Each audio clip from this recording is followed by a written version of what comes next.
you doing? I'm doing good. How you doing? Good. I'm good. I'm good. It's nice to have you back in town. Definitely, being this is originally home for you. This is home. As a matter of fact, I have a house here. I know. Yeah. I know. So I spent a decent amount of time back in Houston. Definitely. So, we got Fandemic coming. I know you're going to be taking part in that. So tell me about a little bit more about what you're going to be doing, and are you going to be having a good time, which we know you are. No, I've pretty much eliminated good times. Oh, from why my do you say itinerary. that? Come on, man. I mean, have you ever been to one of these events? I mean, they're nonstop good time. Of course. It's. I think I was telling somebody the other day at the first one. This guy made me and Ritas a tank out of a go-kart that shot Nerf guns. Shut up! No way. I can't make it up. Actually, I could make it up. Yeah, I could you make it could. up. I could because I'm that creative. But so we were out in the parking lot. We spent like half the day because a lot of times if somebody makes us something, it's cool. But this was like 2 go-karts armored with tanks and like rock RPGs of Nerf weapons. It was oh my god, yeah! Way. Come on, you want to go on? Oh, ride, I don't totally you? do. Yeah. Totally do. Well, what did you do with them? I mean, did you have to give them back to him or what? Okay, be honest with me now. One is being shipped out to Atlanta. Yeah, man. Yeah. I mean, if somebody makes you a tank, you don't leave it in the parking lot. Of course not. You got to Get get it. home. Exactly. Yeah. Exactly. So we both have tanks now, which we had to talk about it for a long time because, I mean, obviously the fun is jousting. I mean, ramming them and shooting each other. So if I have my tank, in LA, he has his tank in ATL. I guess we could meet somewhere like Nashville, but we thought about maybe sticking them at Rita's house so we could just have, he's got some land out there. just a little bit, yeah. I mean, come on, they're like dirt-approved go-karts with weaponry and heavy armaments. You guys could start a show doing that, right? We absolutely could. Okay. But you like what goes on there, things like that. Definitely. It's just. But it was a good idea to give us that, and a bad idea because we didn't go back in the event for like 7 hours. I mean, it was. Did the fans come and watch you guys, or did you? You were out in It caught on pretty quick. Okay. Like mine was an M1A1 Abrams tank. It was like it's every kid's dream to have a go-kart tank, and I got one now, so I can kind of fold up shop. I'm done. You're the king of selfies. How come you didn't take a selfie of this? You know what? Because I'm sitting on my phone, and I have to have one hand on the steering wheel and one hand on the gun to shoot Ritas right between his eyes. Priorities, I get it. Yeah. You don't want to let a selfie get in the way of your priorities. Because God knows if I would have done a selfie, it'd have been bing, bing, bing right on my head. Of course. Instant target practice. That practice. crap. Yeah, exactly. All right, so what do you think the fans are going to be looking forward to seeing the most when they come? I know what I'm looking forward to seeing. The first time we did one of these, me and Ritas went to one. It was about 8 years ago. The first time we ever did one, and we walked and we saw a 12-foot Chewbacca. Yeah. And when you see that, you kind of go, "Oh, okay, this is gonna be a good time." Then there's like an R2D2, a real size R2D2 that's remote controlled, talks to you and everything. It's just, it's like a kid wonderland. You know what I mean? It just really is. It's all of those things you dreamt about as a kid that are right in front of you, all under one roof. It's kind of crazy. We fell in love with it from the first event that we did, to be honest, Yeah. So, you have been I'm going to back up just a little bit. You've been so active in these cons, but also you've been active throughout your career for so long. A lot of people, I remember you, first of all, seeing you in Powder. And at first I was like, dang, that's you. That's you.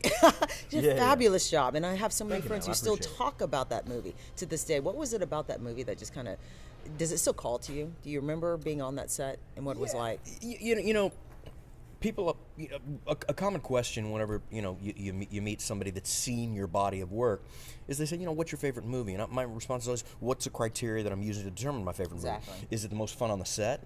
Because then, without question, it's Boondock Saints, because I was friends with Ritas 5 years before we even got cast in that. Yeah. It's the only film I've ever done with a best friend, so you can imagine. But as far as in hindsight, creatively, what are you most proud of? What do one day you want to be able to take a DVD and go, hey, I made that, or give it to your kid and go, Daddy made that? It'd be Powder. Roles like that are why you get into the business. There's a big difference between fun and happiness. Fun is what you have on the day shooting Boondock Saints. Happiness is what you feel when you reflect on making something like Powder, because the script moved me, and I know it moved a lot of people, but it holds a very special place in my heart. It's I campaigned hard to get that. I know that they wanted a lot of big name actors, and for whatever reason, obviously they passed, or they had time conflicts or scheduling deals, and then it finally came to me, and I was lucky enough to get a role like that. But that's why you moved to LA, in hopes that in 5 years of nonstop working, that'd be great, but one of those that just punctuates your consciousness, and that did it for me. I had a wonderful time on that creatively. I know you say that they passed on big time actors. To be honest with you, from my standpoint here, I think that role was just your role, period. It's not just passing. It was made for you, because that's the impression I get every time I've seen that movie. And a lot of my friends have said the same thing. Well, I'm flattered as hell. But, the better the writing, the less the requirement for the actor. Mm-hmm. That's one of those scripts that when you read it, there's very few adjustments necessary. Yeah. And if you ever talk to the people on the set, there was very little conversation between myself and the director. It's just one of those that I think he and I saw a unique, crystal clear vision of the final product. There was never anything that we contested or we wanted to change. We shot pretty much everything one way with no adjustments, and it's one of those. There's a billion variables that come together to make a good film. Always. And there's 100 different reasons. If something fails, it can screw up a film. And that's a rare. That's the anomaly.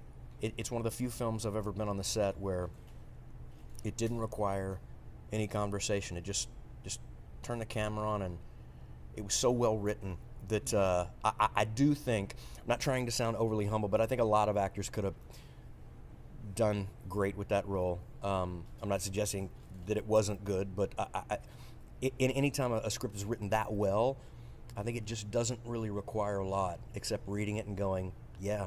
That's it. Yeah. That's a beautiful feeling, because that doesn't happen that often. No, it doesn't. It's incredibly rare. Yeah.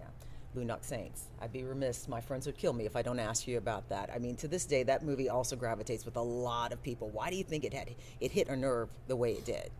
Because I think it's guys out there doing what everybody wants to be done. I think you see on the news when, somebody diddled a 3-year-old, duct taped him to a tree, and abused him for 5 days solid, and then he gets 2 years probation. So I think everybody goes, wow, that person should be degloved and set alight. I don't think there's too many people that go, oh, good thing he got off. He'll recover. Right. He can be a productive member of society. I think that people are like, no, that guy. That guy needs one between the eyes. Mm-hmm. And, there was a film that, it was so politically incorrect. It was street justice, but it was something that everybody went, yeah. It's, and I think that's one of the main reasons that it resonated with people. And also, just like I mentioned earlier, it's two guys shooting a film. It's difficult. If you write a script about two buddies, yeah, and, you have to kind of create chemistry on the day. And there's a lot of ways you can fake that with joking and laughter. But of course. I was friends with Rita 4 or 5 years prior to shooting that. So we had kind of lived 5 years of me picking on him and him, you know what I mean, for 5 years. It was like, holy really? They cast you as my brother? He was like, no, you're really doing the other one? I'm like, oh my God, do they even know? It's like now they're going to pay us per diem and stick us in a foreign country with a pocket full of per diem, right across the street from a world famous strip club. Are you kidding me? You were in heaven, man. Yeah, we were like, do they know? Act like you don't know each other so they won't pull the plug. It was a wonderful opportunity, and it was a great time. It's like putting your brother from a different mother together with you just to have fun. Yeah. And just to play. Yeah. That's a good thing. That doesn't happen either often, too. That's no, cool. It's never happened to me before. Wow. I've never done a film with a close friend in my life outside of that. Yeah. That's the one example. Yeah. And that's the product of that. If you want to shoot some designed chemistry, why not find it first and then stick it in front of a camera? Mm-hmm. And that's really what happened on Boondock. There was like, those dudes have known each other for a long time. If they just say these, and half the magic of Boondock is in the outtakes. Yeah. Because all of the camaraderie and the smacking each other in the face and joking was to an exponent off camera. So that was a toned down version of me and Ritas, you know? Yeah, which is really cool. I know my sci-fi fans and friends always talk about SG-1 because you played, was it Orlin, the adult version of Orlin, and what the episode Stargate Ascension? out of a toaster oven. I know, MacGyvered that. It was incredible. Yeah. What was that like for you? You know, it's very simple. When people say, you know, what was it like doing Dexter? What was it like doing Stargate? I've made a career out of doing films that nobody sees. You know, I saw them. It's okay. I saw them. I know. I appreciate it. I mean, but you've seen a handful. You know, I've been a kind of a blue collar working actor my whole life. So you've seen the tip of the iceberg. Yeah. You know, but there's a lot of things that you get that never see the light of day. So for me to do a show that I know, you know, 3 million people are going to see is kind of incredible for me because I don't do that. I spend a lot of time putting in work going, man, I hope a couple people see this, but you don't know. Same thing with Dexter. It was amazing. I mean, it was amazing cast and crew. It's a different experience for me just on the set life. You know, you go to craft services and it's a trailer. Yeah. You can go in there and say, wow, can I get a hot turkey and cheese with mashed potatoes? Yeah, give me 10 minutes. You're like, what? My craft service tables are usually like a styrofoam cup and M&Ms and 2 Cheetos. You know, it's just, it's on every level. It's different doing something, you know, that's already a successful show. So that was a wonderful opportunity for me. That's fantastic. And I relished it, you know. That's fantastic. I love that. Now, I know we're short on time here, but I did have a couple more questions. And one of the things I talk about in my show is the importance of giving back. And if I read this correctly, you're really into taking care of animals when it comes to, you know, making sure animal cruelty, things of that nature. Is that correct? Or, I mean, is there anybody that doesn't? Is there anybody that's like, you know what? Perfect answer. You know, yes. I'm walking down the street, and man, I'm just looking for an animal I can kick. You know what I mean? I'm just looking for that. I'm looking for an animal that's overfed, and I'm like, take his food away from him. You're wrong for that, man. But, you know, I mean, isn't everybody? You know what I mean? It's like, yeah, there's people that are like on a soapbox, you know, animal cruelty. I don't know anybody that promotes animal cruelty. Yeah. But, yeah, I've never not had a dog, ever.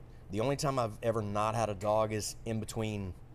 You know, I had, my last dog was Donut. She lived to be 15 years old. What? Really? 15. Yeah. And she was 85-pound, you know, behemoth. But, you know, when she split, you know, I waited about a year.